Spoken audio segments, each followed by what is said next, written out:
আসসালামু আলাইকুম ওয়া রাহমাতুল্লাহি ওয়া বারাকাতুহু। আলহামদুলিল্লাহি ওয়াহদাহু ওয়াস সালাতু ওয়াস সালামু আলা মান লা নাবিয়্যা বা'দাহু, আম্মা বা'দ। সুপ্রিয় দর্শক শ্রোতা ভাই বোনেরা, আজ আমরা এমন একটি জিকির, এমন একটি দোয়ার কথা বলবো যে জিকির এবং দোয়া জানে না এমন কোন মুসলিম পৃথিবীতে পাওয়া কঠিন। বলতে গেলে আমরা সকলেই এই দোয়া, এই জিকিরটি জানি, এই বাক্যটি মুখস্থ আমাদের আছে, কিন্তু এই বাক্যের যে ওজন, এই বাক্যের যে ওয়েট, এই বাক্যের যে গুরুত্ব, সেটা আমরা হয়তো অনেকেই উপলব্ধি করতে পারি না।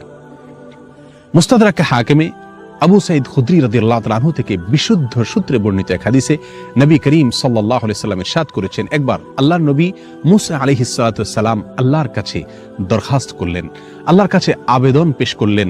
তিনি আল্লাহর সঙ্গে সরাসরি কথোপকথন করতেন, সেজন্য কালিমুল্লাহ বলা হয় তাকে। আল্লাহর সঙ্গে সরাসরি কথা বলতে গিয়ে একবার তিনি আবেদন করলেন, আল্লাহ আমাকে আপনি একটি জিকির, একটি দোয়া শিখিয়ে দিন, যে জিকির, যে দোয়া আমি সব সময় পাঠ করব, সব সময় আমল করব। আল্লাহ সুবহানাহু ওয়া তাআলা তখন মূসা আলাইহিস সালাতু ওয়াস সালামকে বললেন, কুল লা ইলাহা ইল্লাল্লাহ, হে মূসা আপনি লা ইলাহা ইল্লাল্লাহ এই দোয়াটি সবসময় পাঠ করবেন, এই জিকিরটি সবসময় পাঠ করবেন, এটা আপনাকে আমি দিলাম। মূসা আলাইহিস সালাতু ওয়াস সালাম কিছুটা আশ্চর্যান্বিত হয়ে আল্লাহ সুবহানাহু ওয়া তাআলাকে বললেন, আল্লাহ লা ইলাহা ইল্লাল্লাহ এটা তো এমন একটি বাক্য, এমন একটি জিকির, এমন একটি দোয়া যেটা সকলেই বলে, সব মানুষই বলে। আমি তো আপনার কাছে স্পেশাল কোনো দোয়া চেয়েছিলাম, বিশেষ কোনো দোয়া চেয়েছিলাম। আল্লাহ সুবহানাহু ওয়া তাআলা তখন মূসা আলাইহিস সালাতু ওয়াস সালামকে বললেন, হে মূসা, যদি সপ্ত আসমান, সপ্ত জমিন এবং এই দুইয়ের মধ্যে যা কিছু আছে সব কিছুকে, আল্লাহর অস্তিত্ব ছাড়া বাকি সব কিছুকে যদি একটি পাল্লায় রাখা হয়, একটি হাতে রাখা হয়, আর লা ইলাহা ইল্লাল্লাহ এই বাক্যকে যদি অপর হাতে, অপর পাল্লায় রাখা হয়, তাহলে লা ইলাহা ইল্লাল্লাহর পাল্লা ভারী হবে। এত ওয়েটফুল এই আমল, এত ওজনী এই আমল, এই জিকির। অর্থাৎ আল্লাহ সুবহানাহু ওয়া তাআলা মূসা আলাইহিস সালামকে যে বার্তা দিলেন সেটি হলো, লা ইলাহা ইল্লাল্লাহর চাইতে ওজনী, এর চাইতে ওয়েটফুল, এর চাইতে ভারী, এর চাইতে শ্রেষ্ঠ, এর চাইতে মর্যাদাপূর্ণ কোন জিকির আল্লাহর জমিনে আর নাই।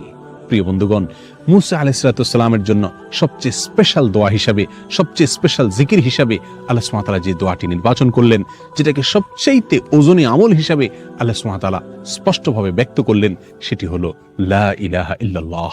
অথচ এই লা ইলাহা ইল্লাল্লাহ এটাকে আমরা খুব সাধারণ একটি জিকির মনে করি, খুব সাধারণ একটি দোয়া মনে করি, আমরা বিশেষ আমল খুঁজে বেড়াই। অথচ এর চাইতে বিশেষ, এর চাইতে স্পেশাল কোনো আমল আল্লাহর জমিনে আর হতে পারে না। জিকিরের মধ্যে যত জিকির আছে, যত দোয়া আছে, যত আমল আছে, সমস্ত জিকিরের ভিতরে সবচেয়ে শ্রেষ্ঠ, সবচেয়ে ওজনী আমল, সবচেয়ে ওজনী জিকির হলো এই লা ইলাহা ইল্লাল্লাহর জিকির। মিজানের পাল্লায় কিয়ামতের দিন যখন আমার নেকামল মাপা হবে, তখন আমার নেকামলে শুধুমাত্র লা ইলাহা ইল্লাল্লাহ এর আধিক্য যদি থাকে, তাহলে ইনশাআল্লাহ আমার নেকামলে পাল্লা অনেক বেশি ভারী হবে।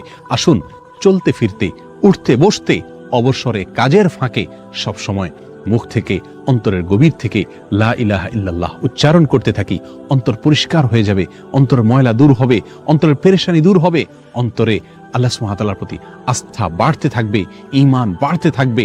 এবং লা ইলাহা ইল্লাল্লাহ এই জিকির আমরা যত বেশি করব, তত বেশি সৃষ্টি জগতের অন্য সবকিছু আমাদের কাছে তুচ্ছ মনে হতে থাকবে, সবকিছুর হারানোর কষ্ট আমরা ভুলতে থাকব।